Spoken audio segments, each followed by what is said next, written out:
Today, we're digging into a really fascinating and kind of complicated story coming out of West Africa. It's called the Ghana paradox, and it all boils down to one question. Why isn't there economic growth creating jobs?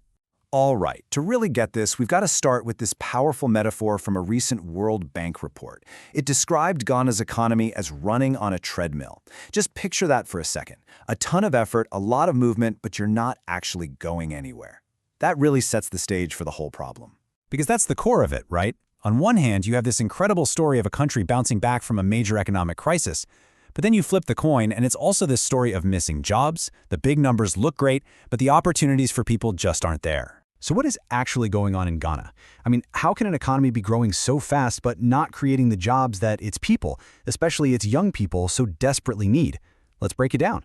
First up, let's talk about the good news, because you have to understand this part first. It's a genuinely remarkable recovery. We need to see just how well Ghana's economy has performed, at least on paper, after hitting some really hard times a few years ago. And wow, the speed of this rebound has been something else.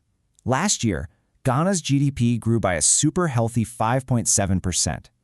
That is a huge jump from just 3.1% the year before. And this was powered by a big comeback in sectors like mining and construction. And it wasn't just about growth. The country managed to wrestle this out-of-control inflation to the ground. I mean, can you imagine? After hitting a crazy peak of over 50% in 2022, they brought it all the way down to 13.7%. That is a massive achievement and a huge relief for regular families. Now, a huge piece of this comeback story was getting a handle on the national debt. With help from an IMF program, Ghana managed to restructure about 95% of its debt.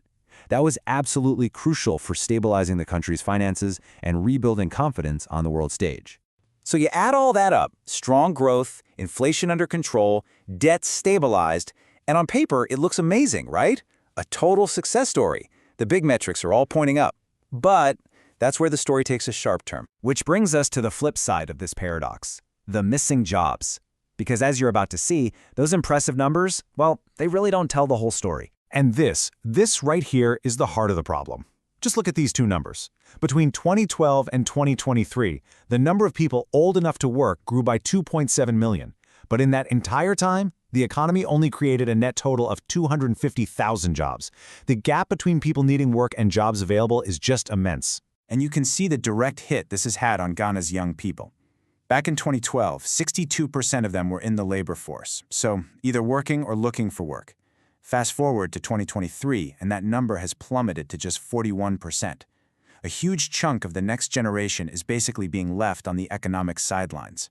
This brings us right back to that fundamental question, but now it feels even more urgent, doesn't it? If the economy is growing, where on earth are all the jobs? All right, so why is this happening? Let's get into the reasons. The World Bank report really digs deep here, and it points to 5 core issues. These are the deep, structural challenges that are baked into Ghana's labor market. So the report breaks it down into 5 key challenges. Things like growth happening in sectors that just don't hire a lot of people, or career paths that go nowhere. Now, for this explainer, we're not going to go through all 5, but we are going to zoom in on 2 of the most critical ones, that mismatch between education and jobs and the gender gaps that are holding the whole economy back.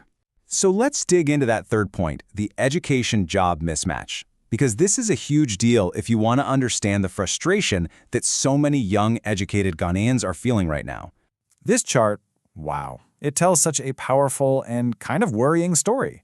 It used to be that if you got a university degree in Ghana, you could expect to earn about 70% more than someone with just basic schooling. But today, that premium, that advantage, has dropped to 55%. The economic value of that degree is literally shrinking because the high-skilled jobs that graduates expect just aren't being created fast enough.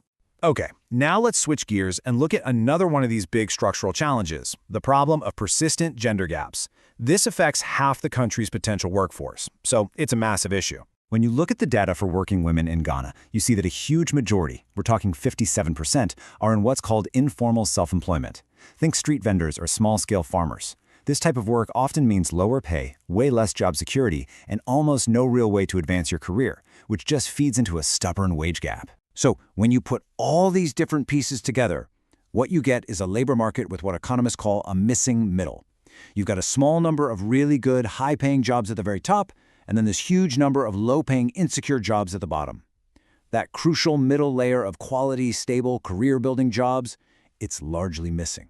Okay, so that's the diagnosis of the problem. It's a big one. But what can be done about it? Let's turn to the potential solutions and what the path forward might look like for Ghana.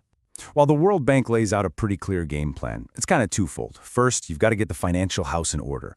That means fiscal discipline and shaking up inefficient state-owned companies. Then, it's all about investing in the future, building infrastructure, and, most importantly for jobs, pouring resources into sectors that actually hire a lot of people, like agriculture and the digital economy. And really, the whole point of all this, the ultimate goal, is to finally get Ghana's economy off that treadmill. It's about connecting that impressive headline growth to real, tangible opportunities for its people, especially its young people. And that's where we'll leave it, with this huge, critical question. The problems are clear, the potential solutions are on the table. The real question is, can Ghana's leaders make the tough choices needed to turn this period of impressive growth into real, lasting opportunity for the next generation? Honestly, the country's entire future could depend on the answer.